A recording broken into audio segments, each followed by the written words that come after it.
The auto repair shop sat on the edge of Cleveland, Ohio, tucked between an old laundromat and a shuttered grocery store, its faded sign creaking whenever the wind picked up.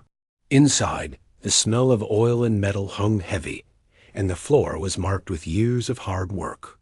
Marcus Reed wiped his hands on a rag, his knuckles scarred from decades of fixing engines that other shops had given up on.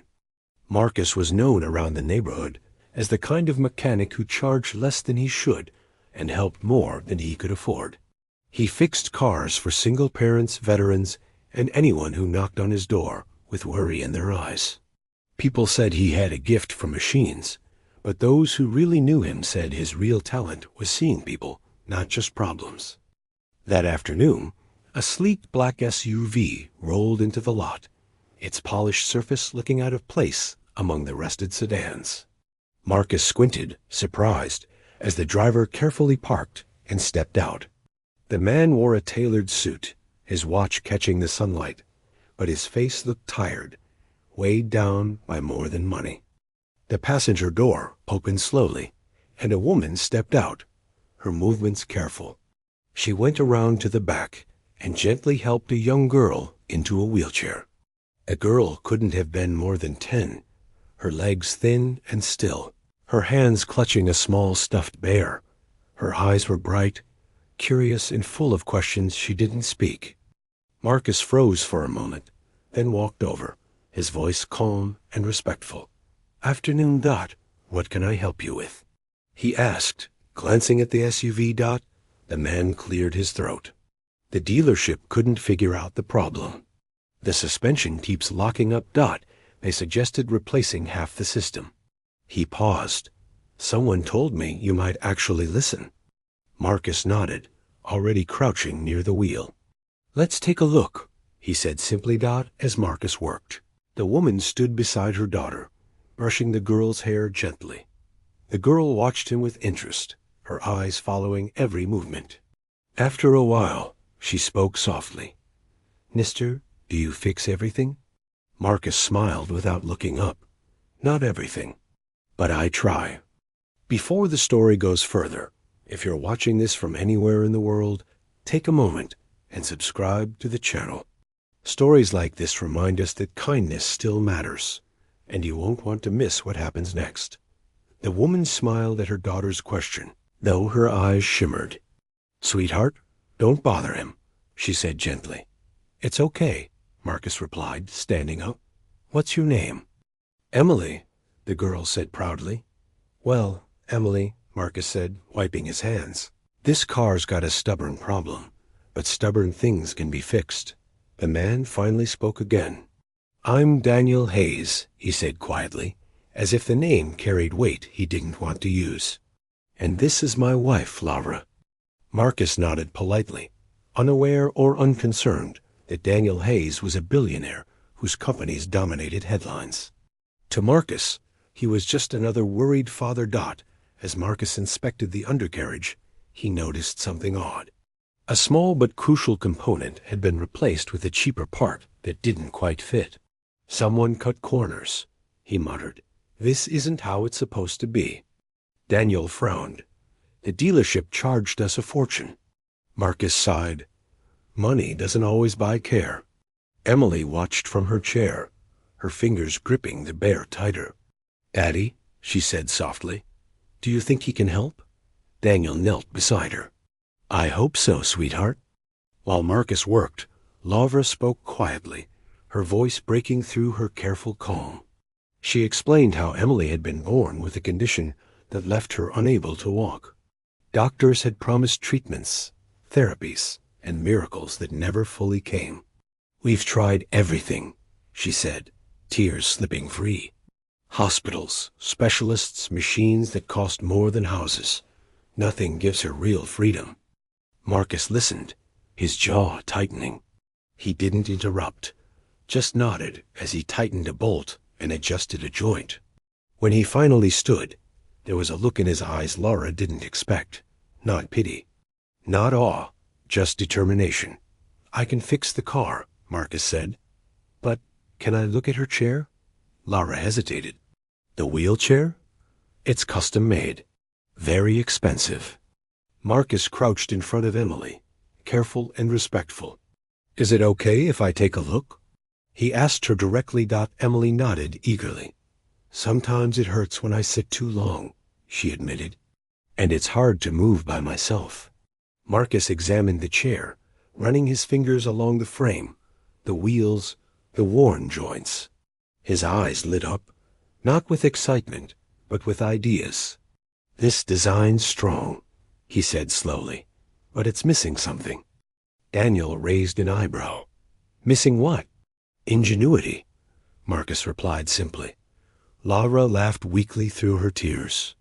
We've paid engineers millions, Marcus shrugged. I don't have millions. I just have time and tools. Daniel pulled out his wallet. Whatever this costs? Marcus shook his head. Let me think first.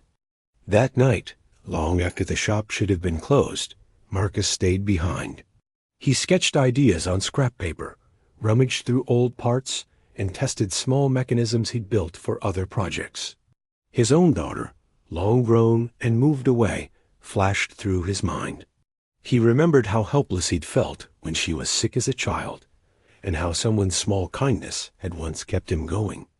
The next morning, Daniel and Laura returned, unsure what to expect. Emily's eyes widened when she saw Marcus standing beside her chair, which now looked slightly different. Small adjustments gleamed in the light, subtle but intentional. What did you do? Laura whispered. Marcus smiled. I gave her a gift, he said. Not perfect, not magic, but it might help. Emily looked at her parents, then at Marcus. Can I try? She asked. Marcus stepped back. Go ahead. Emily pushed on the wheels. The chair responded smoothly, easier than before. Her eyes widened. She tried again, turning, moving forward without strain. A laugh burst from her chest, bright and unrestrained. Laura covered her mouth as tears streamed down her face. Daniel stood frozen, his breath caught somewhere between disbelief and hope. It's easier, Emily said, laughing again. Mom, it's easier. Marcus watched quietly, his hands shaking just a little. Laura finally broke down, sinking to her knees beside her daughter, sobbing openly. Thank you, she whispered over and over. You have no idea what this means. Daniel stepped forward, his voice thick. How much do I owe you? Marcus shook his head slowly. Nothing, he said. Just promise me something. Daniel nodded quickly. Anything. Use what you have, Marcus said, meeting his eyes, to help someone who can't pay. Daniel swallowed hard. What none of them knew yet was that this simple gift would ripple far beyond that small shop in Cleveland, changing lives in ways no amount of money ever had. The silence in the shop felt heavy after Emily's laughter faded, like everyone was afraid to breathe and break the moment. Marcus turned away, pretending to organize his tools, but his eyes were wet. He hadn't expected this reaction, only hoped he'd made things a little better. Outside, traffic moved on like nothing special had happened. Daniel finally spoke, his voice low and steady. Marcus, I run companies worth billions, but no one has ever given my family something like this. He paused. You didn't just fix a chair. You gave my daughter independence. Marcus shrugged, uncomfortable with praise. She did the hard part. I just adjusted some metal. Emily rolled closer to him, her smile wide. You're like a superhero, she said, but with wrenches. That made Marcus laugh, a deep sound that surprised even him. Guess that makes this place my secret base. Laura wiped her face and stood. We can't just walk away, she said. Please, let us help you. Marcus shook his head. I didn't do this for help. Daniel nodded slowly. I know. That's why it matters. A week later, Marcus arrived at the shop early, as usual. But something felt off. Several black SUVs lined the street, and a group of people stood near his door. His stomach tightened. For a moment, he worried he'd done something wrong. Daniel stepped forward with a smile. "Morning, Marcus. What's all this?" Marcus asked, confused. Daniel gestured to the building. "I bought the property, the laundromat, the old grocery store. This whole block." Marcus stiffened. "I told you I don't want charity." "This isn't charity," Daniel said calmly. "It's partnership." He explained how he wanted to turn the shop into a training center, a place where young mechanics from struggling neighborhoods could learn real skills. Marcus would run it funded, protected, and free to help whoever walked through the door. Marcus stared at him. "Why me?" Daniel smiled softly. "Because you see value where others don't." News spread quickly. Locals came by, curious and hopeful. Marcus hired apprentices, taught them patiently, and insisted they treat every customer with respect. Emily visited often, rolling proudly through the shop, testing new ideas with Marcus like they were old friends. One afternoon, Lavra watched Emily race another child across the parking lot, laughter echoing. She turned to Marcus, her voice shaking. "Doctors told us her world would always be small." Marcus shook his head. They were wrong. It just needed the right tools. Months later, Daniel stood on a small stage outside the renovated building, cameras flashing. He spoke about innovation, about seeing talent in unexpected places. But when reporters asked about the moment that changed everything, he pointed to Marcus. "A man who chose kindness over profit," Daniel said, "and showed me what real wealth looks like." Marcus stayed in the background, uncomfortable with applause, but proud. He hadn't set out to change the world. He just fixed what he could, the best way he knew how. Late that evening, as the sun dipped low over Cleveland, Emily rolled up beside him. "Do you think you'll ever stop fixing things?" she asked. Marcus smiled, watching the light fade. "As long as something's broken," he said gently, "I'll try."